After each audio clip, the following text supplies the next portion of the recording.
প্রিয় বন্ধুরা, আপনি কি জানেন কোরবানির দিন বিড়াল কেন কিছু সময়ের জন্য অদৃশ্য হয়ে যায়? আল্লাহ কোন উদ্দেশ্যে বিড়াল সৃষ্টি করেছেন? ভূমিকম্প সৃষ্টি হওয়ার আগে বিড়াল কিভাবে জানতে পারে? বিড়াল কিভাবে মানুষের ডিপ্রেশন নিয়ন্ত্রণ করে? আজ আমরা বিড়াল সম্পর্কে এমন কিছু চমৎকার তথ্য যা এর আগে হয়তো আপনি শোনেননি। আপনাদের মধ্যে কারা কারা বিড়ালকে ভালোবাসেন তারা কমেন্ট বক্সে লিখে জানান। মহান আল্লাহ তাআলা এই পৃথিবীতে যত জীবজন্তু সৃষ্টি করেছেন, প্রতিটি মাখলুকাতে সৃষ্টির পেছনে কোনো না কোনো উদ্দেশ্য, কোনো না কোনো হিকমত অবশ্যই লুকিয়ে আছে। আর বিড়ালকেও তিনি যে হিকমতের ভিত্তিতে সৃষ্টি করেছেন তার একটি ঘটনা ইতিহাসে উল্লেখযোগ্য। যখন হযরত নূহ আলাইহিস সালামের কওমের উপর সেই ভয়ানক তুফান নেমে এসেছিল, তখন আল্লাহ রাব্বুল আলামিন তাকে নির্দেশ দেন একটি নৌকা বানাতে এবং নিজের পরিবার সহ প্রতিটি জীবজন্তুর একটি করে জোড়া সেই নৌকায় তুলে নিতে। হযরত নূহ আলাইহিস সালাম আল্লাহর আদেশ অনুযায়ী কাজ শুরু করেন। নৌকা তৈরির কাজ সম্পূর্ণ হলে সেটি পানিতে ভাসতে থাকে। এক পর্যায়ে নৌকার ভেতর ইঁদুরের জন্ম হয়, আর ইঁদুর নৌকার খাদ্যদ্রব্য ও কাঠামো কেটে ক্ষতিগ্রস্ত করতে থাকে। এতে করে নৌকার ভেতরে পানি ঢোকার আশঙ্কা তৈরি হয়। তখন হযরত নূহ আলাইহিস সালাম আল্লাহর কাছে দোয়া করেন, হে আল্লাহ, আমাকে এই ইঁদুরের হাত থেকে রক্ষা করুন। আল্লাহ রাব্বুল আলামিন হযরত জিবরাইল আলাইহিস সালামের মাধ্যমে বার্তা পাঠালেন এবং বললেন, হে নূহ, নৌকার উপর থাকা সিংহের পিঠে হাত বোলাও। নূহ আলাইহিস সালাম সিংহের পিঠে হাত বোলানোর সাথে সাথে সিংহ হাঁচি দেয়, আর নাক থেকে বিড়ালের একটি জোড়া নৌকায় পড়ে যায়। এরপর সেই বিড়াল জোড়া নৌকার সব ইঁদুর খেয়ে পরিষ্কার করে দেয়। তবে এখানে একটি প্রশ্ন থেকে যায়, যদি বিড়ালরা নৌকার সমস্ত ইঁদুর খেয়ে ফেলেছিল, তাহলে আজ পৃথিবীতে এত ইঁদুর এলো কোথা থেকে? এক কথায় বলা হয়ে থাকে, হয়তো বন্যা শেষ হওয়ার পর বিড়ালের হাঁচি থেকেই তাদের নাক দিয়ে পুনরায় ইঁদুর বের করা হয়েছিল। তবে এর প্রকৃত সত্য একমাত্র আল্লাহ রাব্বুল আলামিনই ভালো জানেন। বিড়াল নিয়ে আরেকটি সাধারণ প্রশ্ন হলো, ঈদুল আজহার দিন তারা হঠাৎ কোথায় গায়েব হয়ে যায়। এই বিষয়ে বিভিন্ন প্রশ্ন এবং ব্যাখ্যা সামনে এসেছে। একটি বর্ণনায় জানা যায়, বিড়ালরা সেদিন সবচেয়ে নোংরা স্থানে চলে যায়, যেখানে তারা প্রচুর পরিমাণে খাবার পেতে পারে, সেসব খাবার যা কোরবানির পরে মানুষ ফেলে দেয়। ইসলামে ঈদুল আজহার দিনে বিড়াল গায়েব হয়ে যাওয়ার ব্যাপারে কোনো নির্ভরযোগ্য রেওয়ায়েত নেই। তবে আরও একটি ধারণা হলো, বিড়ালরা রক্ত থেকে ভয় পায়। যেহেতু কুরবানির দিনে সর্বত্র পশুদের রক্ত ছড়িয়ে থাকে, তাই বিড়ালদের আতঙ্কিত করে তোলে এবং তারা সেই ভয় থেকে পালিয়ে যায়। কিন্তু এটি কেন এবং কিসের জন্য, এই সমস্ত কিছুর প্রকৃত জ্ঞান একমাত্র তিনিই রাখেন, যার ইশারায় সবকিছু পরিচালিত হয়। এখানে আরেকটি আশ্চর্যের বিষয় রয়েছে, যেটির দিকে আমরা অনেক সময় খেয়াল করি না। ঘটনাটি এমন নয় যাকে হালকাভাবে নেওয়া যায়। বলা হয়ে থাকে, ঈদুল আজহার দিনে কুরবানির ফেরেশতারা হাজিরা দেওয়ার উদ্দেশ্যে এই পৃথিবীতে অবতরণ করেন, আর ফেরেশতাদের উপস্থিতি অনুভব করেই বিড়ালরা ভয় পেয়ে লুকিয়ে পড়ে।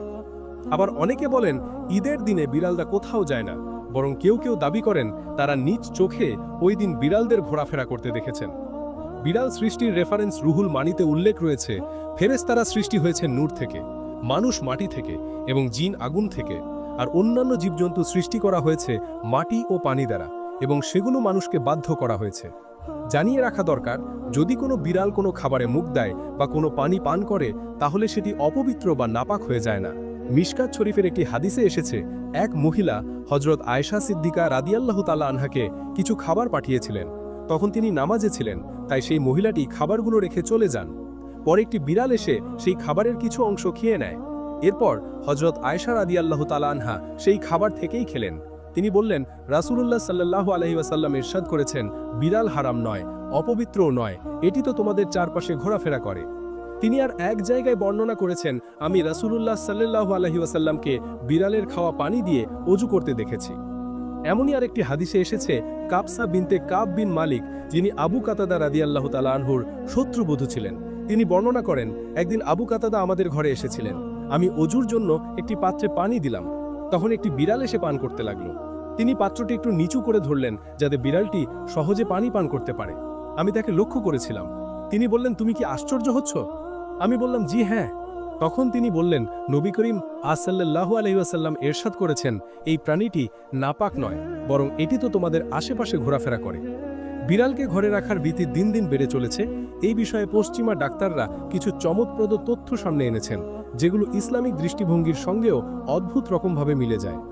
তবে এখানে একটি বিষয় লক্ষণীয়, কিছু কিছু মাযহাবে বিড়ালকে নাপাক মনে করা হলেও আবার অন্য কিছু মাযহাবে বিড়ালকে হালাল হিসাবে গণ্য করা, তার মাংস খাওয়ার অনুমতি দেওয়া হয়েছে। কিন্তু ইসলামে একদিকে বিড়ালের মাংস খাওয়া নিষেধ করা হয়েছে, অপরদিকে তাকে ভালোবাসা ও দয়াশীল আচরণ করতে নির্দেশ দেওয়া হয়েছে। একজন সাহাবীর নাম ছিল আবু হুরায়রা, যার অর্থ বিড়ালের বাবা। হযরত আবু হুরায়রা রাদিয়াল্লাহু তাআলা আনহু বিড়ালদের প্রতি এতটাই দয়াশীল ছিলেন যে তিনি তাদের লালন পালন করতেন এবং তাদের সঙ্গে গভীর স্নেহের সম্পর্ক বজায় রাখতেন। এ কারণেই তিনি এই নামেই বেশি পরিচিত হয়ে ওঠেন। এমনকি সময়ের সাথে সাথে মানুষ তার মূল নামও ভুলে যেতে থাকেন। হযরত আবু হুরায়রা রাদিয়াল্লাহু তাআলা আনহুর আসল নাম ছিল আব্দুর রহমান। তাহলে যদি এমন একজন মর্যাদাপূর্ণ সাহাবী এবং নবী মুহাম্মদ সাল্লাল্লাহু আলাইহি ওয়াসাল্লামের ঘনিষ্ঠ সঙ্গী বিড়াল পালন করতেন, আর হুজুর সাল্লাল্লাহু আলাইহি ওয়াসাল্লাম বিড়ালকে পবিত্র বলেছেন, তাহলে এটা স্পষ্ট প্রমাণিত হয়েছে ঘরে বিড়াল পালন করা জায়েজ। বিজ্ঞানীরা জানিয়েছেন বিড়াল মানুষের ডিপ্রেশন কমাতে সহায়তা করে।